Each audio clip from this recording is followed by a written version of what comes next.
সবুজে মোড়া পাহাড়, মেঘের চাদরে ঢাকা দৃশ্য আর দুর্গম ট্রেকিং পথ ভ্রমণ পিপাসুদের কাছে সবসময় এক আকর্ষণীয় গন্তব্য। বান্দরবনের রুমা উপজেলায় অবস্থিত কেওক্রাডাং তেমনই একটি পাহাড়চূড়া, যা ভ্রমণকারীদের জন্য নিয়ে আসে ভিন্ন অভিজ্ঞতা। তবে নিরাপত্তাজনিত কারণে দীর্ঘদিন বন্ধ ছিল এই রোমাঞ্চকর শৃঙ্গ।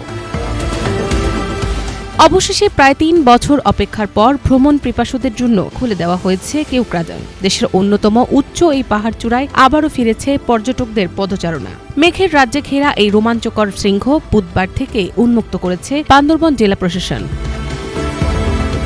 বিচ্ছিন্নতাবাদী সংগঠন কুকি-চিন ন্যাশনাল ফ্রন্ট KNF এর তৎপরতার কারণে ২০২৩ সালে রুমা, থানচি ও রোয়াংছড়ি উপজেলায় দেশি বিদেশি পর্যটকদের ভ্রমণে নিষেধাজ্ঞা জারি করেছিল প্রশাসন। অবশেষে সেই নিষেধাজ্ঞা শর্ত সাপেক্ষে তুলে নিয়েছে বান্দরবন জেলা প্রশাসন।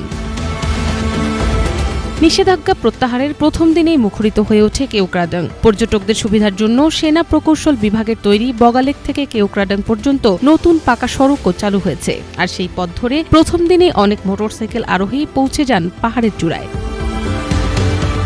তবে পর্যটকদের জন্য বেঁধে দেওয়া হয়েছে ৬টি শর্ত। শর্তগুলো হল, রুমা উপজেলায় যে সকল কেন্দ্রে উন্মুক্ত করা হয়েছে সেসব পর্যটন ব্যতীত উপজেলার অন্য জায়গায় পর্যটন ভ্রমণ নিষিদ্ধ, জেলা ও উপজেলা প্রশাসনের নিবন্ধিত ট্যুর গাইড ছাড়া ভ্রমণ নয় এবং পাহাড়ি রাস্তায় ফিটনেসবিহীন যানবাহন চলাচলও কঠোরভাবে নিষিদ্ধ। পাশাপাশি পর্যটন কেন্দ্র সংশ্লিষ্ট চেকপোস্ট ও পর্যটন তথ্য সেবা কেন্দ্রে তথ্য চাইলে অবশ্যই সরবরাহ করতে হবে। পর্যটক কর্তৃক নির্দেশনাসমূহ অমান্য করা হলে দ্রুতই সংশ্লিষ্ট কর্তৃপক্ষ অথবা নিকটবর্তী আইন শৃঙ্খলা রক্ষাকারী বাহিনীকে অবগত করতে হবে। এমনকি যে কোনো অযাচিত ঘটনায় সংশ্লিষ্ট ট্যুর কোম্পানির বিরুদ্ধে আইনানুগ ব্যবস্থা নেওয়া হবে। প্রয়োজনে আবারও ভ্রমণে নিষেধাজ্ঞা জারি করার কথাও জানিয়েছে জেলা প্রশাসন।